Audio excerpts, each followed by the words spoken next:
Assalamualaikum warahmatullahi wabarakatuh.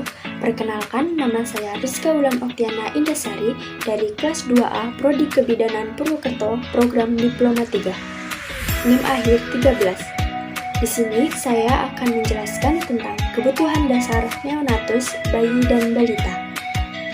Kebutuhan dasar neonatus bayi dan balita dibagi menjadi 3, yaitu kebutuhan asah, yang kedua kebutuhan ASI, yang ketiga adalah kebutuhan asuh. Kebutuhan asuh merupakan kebutuhan fisik seperti makanan dan tempat tinggal. Asuh dititik beratkan pada asupan gizi anak, yaitu saat di kandungan dan sesudahnya. 1. Pemberian nutrisi. Nutrisi ini harus terpenuhi sejak anak masih dalam rahim. Ibu memberikan nutrisi yang seimbang melalui konsumsi makanan yang bergizi dan menu seimbang. ASI merupakan nutrisi paling lengkap dan seimbang bagi bayi, terutama pada 6 bulan pertama atau ASI eksklusif.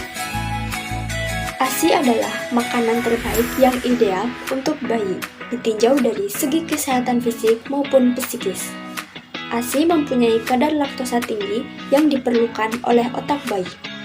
Yang kedua yaitu kebutuhan perawatan kesehatan, meliputi pelayanan kesehatan, imunisasi, dan morbiditas atau kesakitan.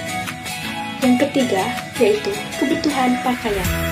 Pakaian yang layak, bersih, dan aman serta tidak mudah terbakar tanpa pernak-pernik yang mudah menyebabkan anak kemasukan benda asing. Yang keempat yaitu kebutuhan rumah. Kriteria rumah sehat menurut WHO adalah dapat digunakan untuk terlindung dari hujan, panas, dan dingin, serta untuk tempat istirahat. Yang kedua, memiliki bagian untuk tempat tidur, memasak, mandi, mencuci, dan kebutuhan buang air. Selanjutnya, dapat melindungi penghuninya dari kebisingan dan bebas dari pencemaran. Lalu ada melindungi penghuninya dari bahan bangunan yang berbahaya, terbuat dari bahan bangunan yang kokoh, dan melindungi penghuninya dari bencana. Yang kelima yaitu bermain aktivitas fisik dan tidur. Manfaatnya, yang pertama bisa merangsang hormon pertumbuhan, nafsu makan. Yang kedua, merangsang metabolisme karbohidrat, lemak, dan protein. Selanjutnya ada kebutuhan ASI, yaitu kebutuhan terhadap emosi. ASI merupakan ikatan yang serasi dan selaras antara ibu dan anak. Diperlukan pada tahun pertama kehidupan sejak dalam kandungan untuk menjamin mantapnya tumbuh kembang fisik, mental, dan psikososial anak. Selanjutnya ada macam-macam kebutuhan ASI. Yang pertama, kasih sayang orang tua. Yang kedua, menciptakan rasa aman, nyaman, anak merasa dilindungi. Yang ketiga, harga diri. Yang keempat, mandiri. Yang kelima, dibantu dan didorong. Yang keenam, kebutuhan dan kesuksesan. Yang ketujuh, kebutuhan mendapat kesempatan dan pengalaman. Yang kedelapan, rasa memiliki. Selanjutnya ada kebutuhan asah atau stimulasi mental, yaitu proses pembelajaran bagi anak, agar anak tumbuh dan berkembang menjadi anak yang cerdas, ceria, dan berakhlak mulia. Maka, periode yang menentukan sebagai masa keemasan, jendela berkesempatan, dan masa krisis yang mungkin tidak terulang.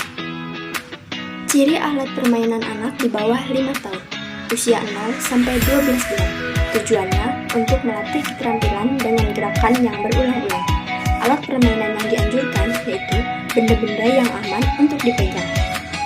Selanjutnya, usia 12 sampai 24 bulan. Tujuannya untuk mencari sumber suara. Alat permainan yang dianjurkan yaitu alat permainan yang dapat didorong dan ditarik. Usia 25 sampai 36 bulan. Tujuannya untuk mengembangkan keterampilan berbahasa. Alat permainan yang dianjurkan yaitu alat-alat untuk menggambar dan puzzle sederhana. Selanjutnya ada usia untuk 36 sampai 72 bulan. Tujuannya untuk menumbuhkan sportivitas dan mengembangkan kepercayaan diri. Alat permainan yang dianjurkan yaitu berbagai benda di sekitar rumah dan teman-teman bermain, seperti anak sebaya, orang tua, dan orang lain di luar rumah. Ini adalah beberapa kesimpulan. Yang pertama, anak membutuhkan nutrisi yang adekuat untuk pertumbuhan dan perkembangan yang optimal. Yang kedua, yaitu pada tahun-tahun pertama kehidupannya, anak mutlak memerlukan ikatan yang erat, serasi, dan selaras dengan ibunya untuk menjamin tumbuh kembang fisik, mental, dan psikososial. Yang ketiga, asah merupakan kebutuhan untuk perkembangan mental psikososial anak yang dapat dilakukan dengan pendidikan dan pelatihan. Sekian pengertian kebutuhan neonatus bayi dan balita dari saya. Wassalamualaikum warahmatullahi wabarakatuh.